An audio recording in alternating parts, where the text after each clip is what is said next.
Look, imagine this. Your wife just gave birth. Today, you're probably holding her hand in a hospital room, taking photos, maybe even posting "Welcome to the world" on social media. But thousands of years ago, you might have been running away from evil spirits, or sitting in silence for days, or even pretending you were the one who gave birth. Yeah. Seriously, because across ancient cultures, what happened after childbirth wasn't just about celebration. It was about survival, fear, and rituals that might seem completely unbelievable today.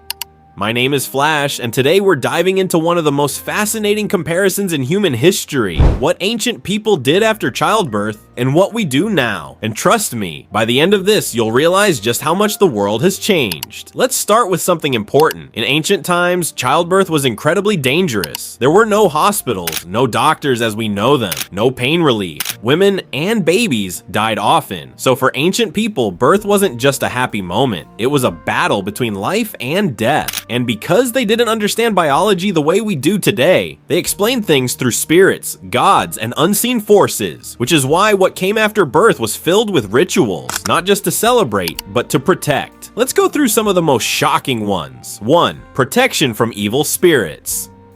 In many ancient cultures, people believed that evil spirits targeted newborn babies. Why? Because babies were seen as vulnerable, not fully part of the world yet. So what did they do? They used fire, smoke, chants, and symbols to scare spirits away. In some places, they even made loud noises around the baby, just to confuse anything trying to harm it. Imagine that, a newborn crying, and people making even more noise around it on purpose. 2. The father's strange role. Now this is where things get weird. In some ancient societies, fathers had to take part in rituals too. There was something called kuvad. Instead of going back to normal life, the father would lie in bed, rest, act weak, sometimes even pretend he was the one who gave birth. Why? Because people believed evil spirits might target the father instead of the baby. So this was like a distraction, a way to trick danger.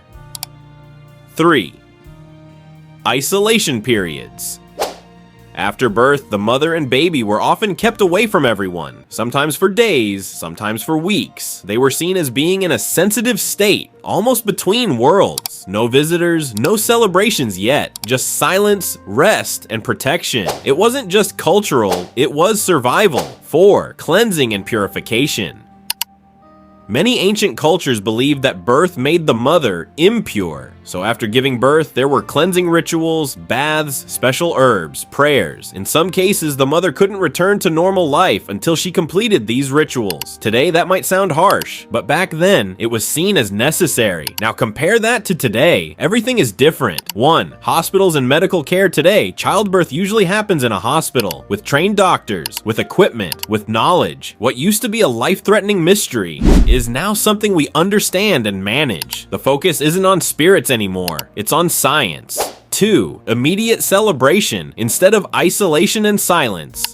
Today we celebrate almost instantly. Photos, messages, family visits, sometimes even within hours. The moment a baby is born, it's shared with the world. 3. The father's role today. No more pretending to be sick in bed.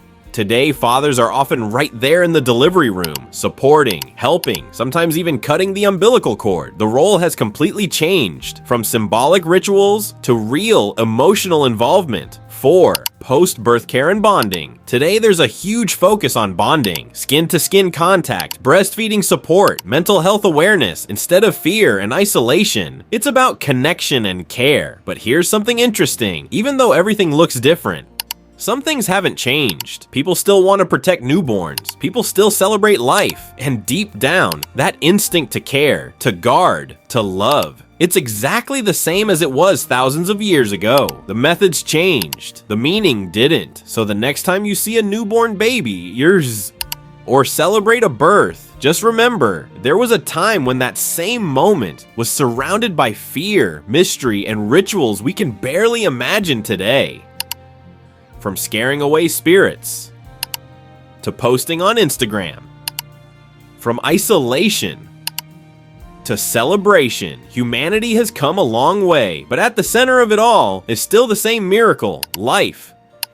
If you found this interesting, subscribe for more stories that show how the past shaped the world we live in today, and tell me in the comments which ancient tradition surprised you the most.